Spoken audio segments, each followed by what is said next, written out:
Welcome back to Make Me a Fan. I'm the Jag. I'm Pete. And today we start a new series. You mentioned it yesterday, but if these people for some reason hate classic wrestling, can you please inform the folks watching what we're going to watch today? So we are going to watch 3 matches of Rhyno in TNA in the year 2006. All right.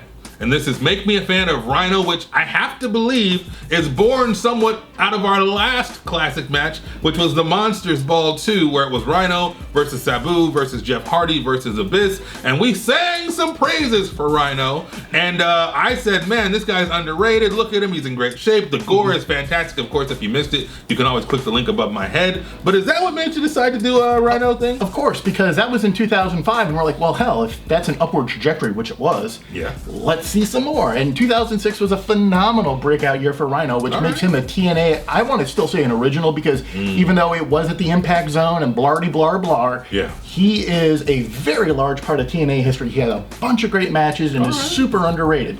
Cool. And I hope that Heath Slater meets up with him in Impact, and that they continue their stuff. Hopefully at Slammiversary. That's cool. Just me fantasy booking, guys. I would love to see a lot of those guys at Slammiversary.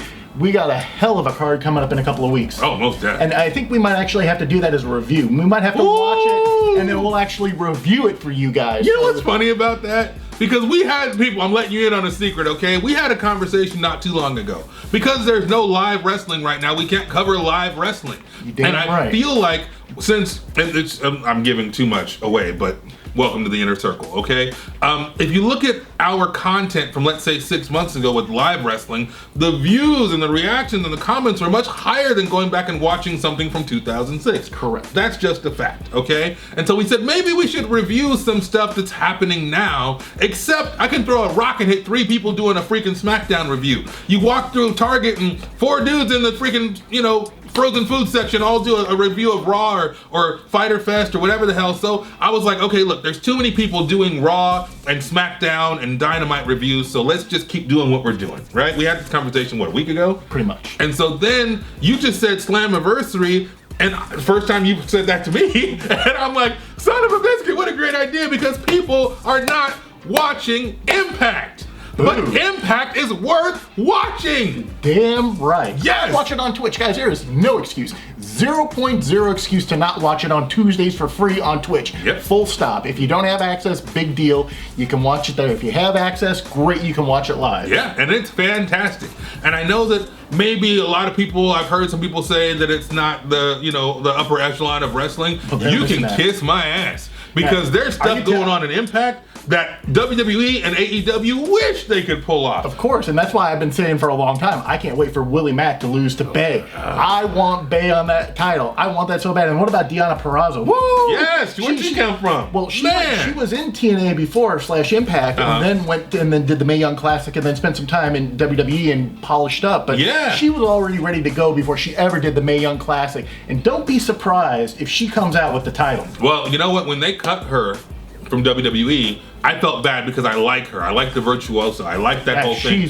And then when she came into Impact, I was like, Impact. I kept mixed up TNA and Impact. When she came into Impact, I was like, oh snap, homegirl and it was seamless. She's like, I left here, and now I'm here, and I'm putting Jordan Grace in the freaking Fujiwara armbar, and I'm letting people know I'm here, and it's like, damn, son of a biscuit. She came in and announced, I'm here, and I'm about to whoop your ass, and I was excited. Yes, sir. Now, Bay's doing his thing with Johnny Swinger, and you know that we love Bay. We are huge Chris Bay fans. Huge Willie Mack fan. Huge Willie Mack fan. Well, I was getting to that, okay?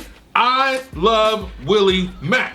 I think I know and have spent more time talking with, definitely, Chris Bay than I ever did Willie Mack. But Willie Mack is prolific and gifted. 100%. I want to see him and Rich Swann get back together and take the tag team titles off the North. That would be cool, but I feel like my man freaking Willie only had a short X Division title reign.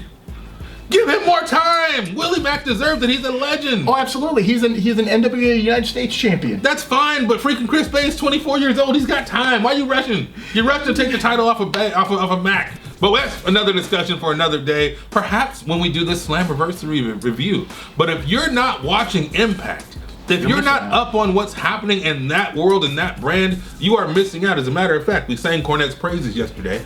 I sent him a tweet and said, dude, watch Impact, because he always talks trash on Impact, because he has a bad experience with Impact. And he's worked there a couple of times, and it's not been great. No, and I get that, but just because you had a bad experience doesn't mean it sucks. It's like a little kid. I didn't like this when I was a kid, but then you eat it when you're adult. Hey, this ain't bad, right? Oh, I love Brussels sprouts now. Exactly. He needs to watch Impact because there's a lot of good stuff happening. But enough praises about Impact. Today is about praising Rhyno, and Rhyno is prolific and gifted. So what are we gonna watch? We're gonna watch him against Christian Cage. Oh! In a cage. In a cage, all right. Impact 125. This is November 2006. So this is just a regular TV taping? This is just a regular TV taping. In a cage, huh? In a cage. All right. In a cage. Are we going to see some build up, a little bit of this? Is there a feud going on? Yeah, there's a little bit of story. We'll actually catch that up while we watch it on Impact Plus. I'll have a package. All right, perfect. So people, get ready. Click the link in the description. Click the link in the first comment. We always pin it in the first comment to this episode of Impact on Impact Plus. If you don't have Impact Plus, you're crazy, but you're gonna get it because we're gonna talk about it because it is that damn good. And so we're gonna watch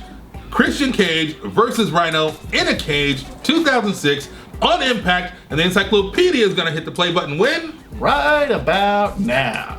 So when this match started, I wasn't exactly thrilled, because I felt like they took a regular cage match and convoluted it with a bunch of BS. They're passing the bolt cutters and the key and the chairs through a little window like you're at the bank, right? Like it just didn't make sense. And so I was like, why are they making this so hard? There's a straitjacket and a key, and I'm just like, what? Come on, man.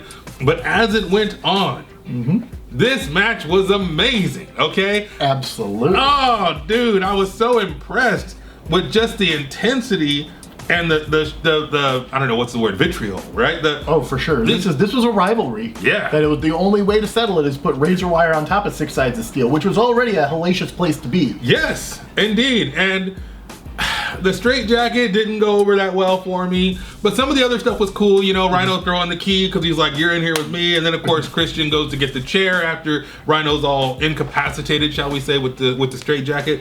This was fantastic. The finish was a surprise and I loved it. If you haven't seen it, should I ruin it? Yeah, go ahead. All right.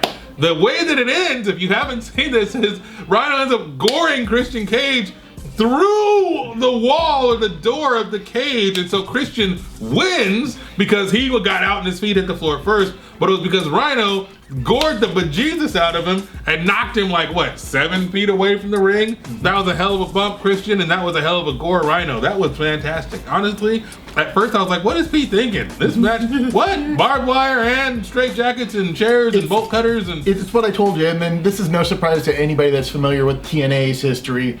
Sometimes great ideas, sometimes awkward execution, and sometimes it comes out great, sometimes it comes out meh. Yeah. This is one of those ones where there's some convolutedness, and I'm just like, stick through it, power through it, I promise it's worth it. And it was worth it. So, this match gets a thumbs up from old Jag. It started off a little weird, but you know, when I'm wrong, I say I'm wrong, and I was definitely wrong about this one. Now you know who else is wrong. Who's that? Meltzer. Ooh. What do you think Meltzer gave this match? I don't know. A 3.25. He gave it 3.5 stars. 3.5, all right. Now, in reality, I think it's at least a 4-star match. Oh yeah, I'd agree with that. 4.25 possibly, pushing it just because you get the, see, like the convolutedness is what kind of pushes it down, but then like you get that surprise ending, which is kind of like why I go 4.25, but I'll just say 4. Yeah. It's a solid beat. I think it's worthy of a 4, yeah. It's worthy of a 4. Now, what did Cage Match think? Ooh, 8.75. No. A little bit lower, 7.44. Oh, really? So good. It's in that good range. It's like hey, I need a pick-me-up match. This would be a pick-me-up match. But it was better than 7.44. I would agree. In my opinion. I think it's at least an 8. Again, I say B plus. I mean, look, people tend to like blood. There was blood. People like violence. There was violence. This was everything. They like surprise endings. This had a surprise ending. Exactly. I would have ranked. That's why I gave it such a high cage match, because I thought people would love it. But whatever, cage match people, sometimes you get it wrong. They do. But Today that's okay. was one of those times. Now, how about tomorrow? We have a chance again tomorrow to get it right. All right. What do we got tomorrow? Well, we're going to go to Against All Odds, and we're going to go to a Falls Count Anywhere match. Really? Man. I'm not going to tell you who, because y'all got to come back tomorrow at 9 a.m., 12 noon Eastern to find out who. I mean, now, of course, you can go and look on the internet, but why would you cheat? Why would you do that? You need to come back at 9 o'clock and watch and find out who Rhyno is wrestling at 2006 Against All Odds. Yeah, I mean, Falls Count Anywhere. That means Rhyno's kind of in his element, right? All right, people, you heard the man. Bring your butts back tomorrow, 9 a.m. Pacific, 12 noon Eastern. Hit that subscribe button. Follow us at Make Me a Fan 316 on social media, and we will see you tomorrow.